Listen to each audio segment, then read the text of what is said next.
तो गाइस आज आम हाउस हेल्प आसु नहांती हाउस हेल्प हाउस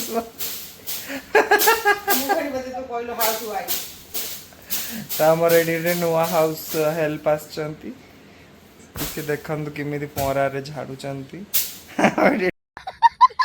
डांस भी करूचंती घर परिष्कार चली ब्लॉग देखा चली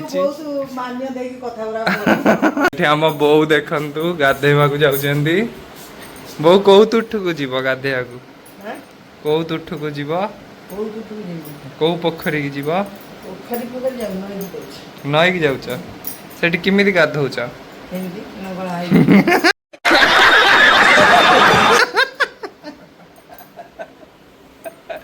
लोक रोचंदी ना लोक। गुड आफ्टरनून गाइस, मैं ऑफिस से आ गया हूँ घर वापस और अभी आप लोगों ने देखा आके मैंने अपने मदर टंग में मतलब ओडिया लैंग्वेज में अपने फैमिली के साथ बात किया। तो आज का ब्लॉग जो है पूरा का पूरा ओडिया में रहने वाला है। मुझे पता है आप लोग को समझ में नहीं आएगा बट आज का दिन एडजस्ट करो गाइस। मैं थोड़ा कंफर्टेबल हो जाता हूँ अपने ब्लॉग के साथ और जो लोग मेरी मतलब होम टाउन से बिलोंग करते हैं या फिर उड़ीसा से बिलोंग करते हैं उन लोगों को थोड़ा सा मज़ा आएगा ये सब फनी बातें सुन के। ऐसे हिंदी, मेरी नानी हिंदी नहीं बोल पाती है तो अभी वो उड़िया में जब बोली इतना कुछ तो हंसी तो आया ही होगा। जो लोग उड़ीसा से उन लोगों को तो समझ में आया ही होगा। तो बने रहो ब्लॉग में, देखते रहो आगे आगे जो मस्ती होने वाला है सब कुछ मैं आप लोगों के साथ शेयर करूँगा। जब मैं आसिक आम गार्डन एरिया को बहुत बड़ गार्डन अच्छी मोर देख ये तुलसी गछ ये कड़ी पत्ता गोटे कड़ी पत्ता मरीगला गोटे कड़ी पत्ता अच्छी आउ एटा गोटे भलसे हेलाणी टच वुड कहीं टच वुड आउ ये मोर गोटे छोट माने हिबिस्कस को ओडिया रे तो कौन मंदार फूल कहती जानी तो यहाँ मंदार फूल है देखो केते सुंदर दिशुची ना आ बहुत माने छोट प्लांट किंतु बहुत सारा ही आधारे बर्ड्स धरी माने कौन कहती ताको मत ओडिया रे जना ना तू हम पचारि कहूँ मम्मी की मम्मी कौन कहती कढ़ हाँ हाँ कढ़ तो बहुत सारा कढ़ धरी देख काली आड़ को सब फुटब काली आड़ को यहाँ हम तापर यहाँ हम तो कढ़ कहती फुलटा बहुत सुंदर दिशुची मुझे गाधे सारी ठाकुर को देदेवी आ देख आज आम घरे रोसई कौन कौ यहाँ एम देखा शुकुआ भाया हाथटा कौन दादा रंगटा कौन एमती खटा गुड़ अच्छा गुड़ देकी से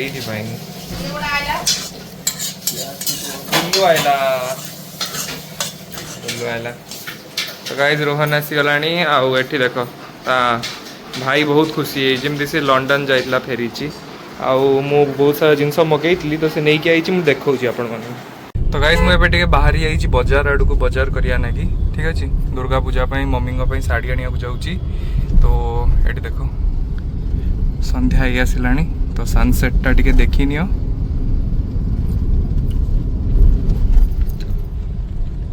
गाइस एडी सूरज भैया भी अच्छा सूरज भैया ओडिया बुझी पारछ हां हेलो गाइस जय जगन्नाथ तो गाइस उड़ीसा भैया का भी जाना हो गया 2-3 बार तो थोड़ा बहुत समझ ही जाते हैं 4 बार हो गया ना तो थोड़ा बहुत समझ ही जाते हैं भैया भी। तो चलिए एबे जाऊँ आम बाजार आड़ को बजार करी देखे भी जा जिनस थी। तो गाइज यहाँ पे देखो पंडाल बनना शुरू हो गया है पूरा कंप्लीट हो गया है और ये बहुत ही फेमस प्लेस है। यहाँ पे बहुत ही सुंदर मतलब दुर्गा माँ का मूर्ति आता है। मैं फिर से हिंदी में बोलने लगा। तो गाइज ये देखो मैक्सिमम मैंने पेंडलटा पूरा रेडी हो गलानी देखुच मैंने आउ किछि दिन भीतर एथर कहता बोधे जगन्नाथ मंदिर बनाई मत जहाँ लगुच एटा बोधे जगन्नाथ मंदिर बनाई ठाकुरंकर माने ये सब है स्ट्रक्चर गुड़ा एटा एक डालिया एटा बहुत फेमस एटी लाइटिंग वर्क हुए सब सजा हो धीरे धीरे एपटे देख बहुत ही बढ़िया एथर रथ तैयारी लाइट रे। तो एथर गाइस जगन्नाथ मंदिर हो पूरा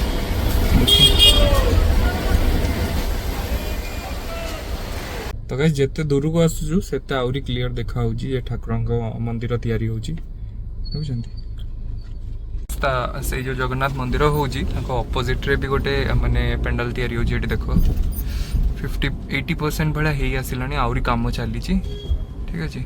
एबे हम यार भीतर होई कि जीवु। इस जगह का नाम क्या भैया इस जगह का नाम सिंगी पार्क। हाँ यहाँ को सिंगी पार्क कहती। सेटा एकडालिया और एटा सिंगी पार्क। एठी भी बहुत सुंदर मूर्ति माने रखा हुए आ बहुत ही सुंदर पेंडल तैयारी हुए एठी। एटा भी बहुत फेमस मूर्ति भी आसी साइलानी गाइस। फिर भी काम चलची माने क्रेजटा और धीरे धीरे बढ़ी जाउची एगुडा सब देखिला बड़ ऊपर देखो। मु बहुत सारा जिनस नहीं आसी आ गोटे केक भी नहीं आसी। केक क्या आनी सेटा सरप्राइज अच्छी आ शाड़ी भी आनी मम्मी भी गोटे सरप्राइज अच्छी है।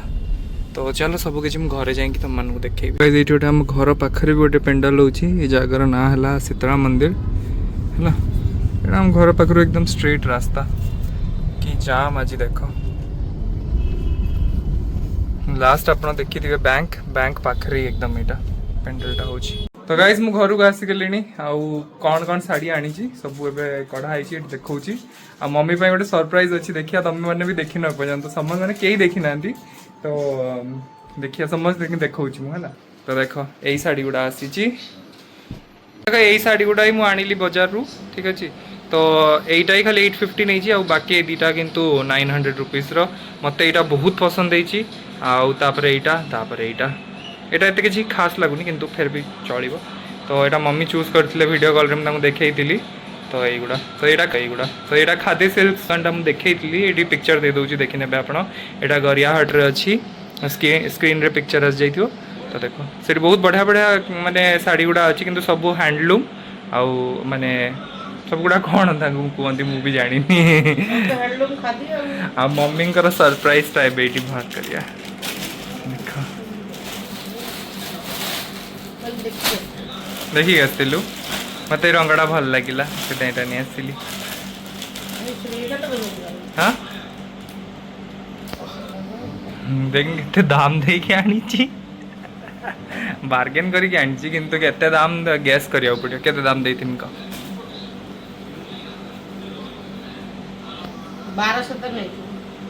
50 टा और कम 1150 1150 रे आनी गाइस। तो देखा ये पॉलिथिन टा देखे दो ना यही दुकान श्री खादी फैब सॉरी मु खादी सिल्क कहूँ। Phone number opposite of Fortis hospital मु अपोलो कहती गरियाहाट रे अच्छी माने देशप्रिय पार्क पाखापाखि। तो यहीटा आसी लाइटा जल भल देखा ना खोलुन पूरा देखुन भितरटा माने एते बेसी तामझाम नहीं किंतु बहुत भल लगे मत सिंपल उपरे कलरटा भी आउ बहुत सुंदर लगला से मुझे कहली यहाँ नहीं जाए मम्मी पे। तो ये सब काम होती ना गोटा कि प्रिंट नुहे कम कराई। तो केमती लगला मम्मी सरप्राइजटा भल यहाँ मो तरफ गिफ्ट दुर्गा पूजा पाई बापा मत जो पॉकेट मनी देते से आनी। तो गाइज आज भिकारम रु रोहन आनीला यहाँ खमन ढोकला ठीक है। यहाँ इडली शेप रे अच्छी देखा उठे हाथ में देखो इडली शेप रे अच्छी। दीपर लंच करनी एबे मो लंच करी। और देखो यहाँ है वेजिटेबल कटलेट जोटा कि गोटे खाई देछि गोटे अच्छी बो खाइबू बो भात खाई ना भल लगे ना बो शाड़ी गुड़ा कौटा सबुठारु भल लगे ना सबुठा बेसी कौटा भल लगे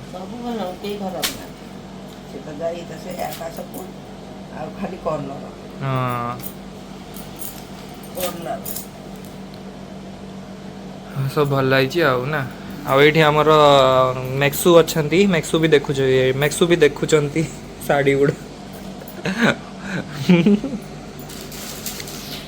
आज आम घर गोटे नुआ प्रकार माने परिवार रोषे होची मंजा क्या को भल लगे कमेंट सेक्शन रे कहब मत तो बहुत भल लगे कहबे बे बा करी कथा कहबी कहबे भल लगे जनइबे देख मंजा कर भल नुहे बोधे एते बुढ़ा बुढ़ा बुढ़ा का भल माने सॉफ्ट सॉफ्ट जल्दी जल्दी कटुनी पनीर धार कम नाले गाइस ये बहुत ही अच्छा होता है स्टोन के लिए, ये जो सब्जी है। वो ये परिवारটা बहुत ভালো না এই মঞ্জা স্টোন পাই না গাঁরে মিলে। ଆଉ ଗାଁରେ ମିଳେ ନା আচ্ছা ସବୁଆଡ଼େ କଦଳୀ ଗଛ ଯୋଉଠି ସେଠି ମିଳେ। କଦଳୀ ହବ ଗଛ କଟା ହବ ତା ଦେହରୁ ବାହାରିବ। ବୁଝି ଦେବେ କଦଳୀ ବି ଖାଉଛୁ, ଗଛ ବି ଖାଇଦଉଛୁ। ଗାଇସ୍ जो ମଞ୍ଜା କଟା ହଉଥିଲା ସେ ତରକାରୀ ରୋଷେଇ ହେଇଯାଇଛି ଦେଖ। मैं एक्चुअली रेसिपीटा देखई पार्लिनी। एटा गोटे बहुत ही इजी रेसिपी और बहुत ही हेल्दी रेसिपी मो मम्मी बनाती। बेसी मसला फसला एथरे दिया हैनी, खाली माने जीरा आउ जीरा छुंक दिया है कि चना डाली संगे एटा रोषेई ହେଇଛି। आउ बहुत ही हेल्दी जिनसटा समस्त खाइबा कथा। एटा स्टोन जार ହେଇଥାଏ कि जहाँ को हबार भी डर अच्छी सी माने खाइले बहुत ही भल। आम घर यहाँ आगे बहुत होता जिते आमर माने घर चेन्नई रे थिला सेतबेले गछ थिला तो से आम खाऊ काटिक आणिकी। बट ये बहुत रेयरली मिलूँ तो आज बापा आनी तो मम्मी यहाँ बनई। सबुदिन तो मटन चिकेन देखा आज देख मंजा तरकारी ठीक अच्छे। तो चलो ताको मुझे जो खाइमी से समस्त माने रिव्यू शुणेमी और मत केमती लगला जरूर कहमी। ये आसी जाइए मो रातिर डिनर देखी नियंतु आठ मिलतु आम चुंचु मामा मिचु कोको सॉरी कोको कोको। तो ये आम डिनर आसी जाइए है। तो मुझे डिनर करने को जाऊँगी। तो यहाँ मंजा तरकारी तो होता फिर बापा बैगण पोड़ा होता तो मुझे कहली मोपाई भी गोटे बैगण पोड़ी दियो। तो बैगण पोड़ाटा मत बहुत भल लगे रुटी सांगे है। तो ये है मो रातिर डिनर आजिकार। सार्ट टी सार्टा मन थी आपंकर पड़ी जाइली सीढ़ी रू तो चिरी चुरी जाइला फिर भी रखी कहीं बहुत हल्का टी सार्टा यहाँ। तो आज का ब्लॉगटा केमिया लगला कमेंट सेक्शन रे जरूर जनइबे। आउ ओडिया ब्लॉग केमिया लगला जरूर कहे। फर्स्ट टाइम माने ओडिया लैंग्वेज रे करिछि। तो जहाँ भी हो कहे कमेंट सेक्शन रे भल लगिला कि नहीं। जदि एथरे बेसी रु बेसी लाइक आसे और कमेंट्स आसे ताहले मु कंटिन्यू करिवि।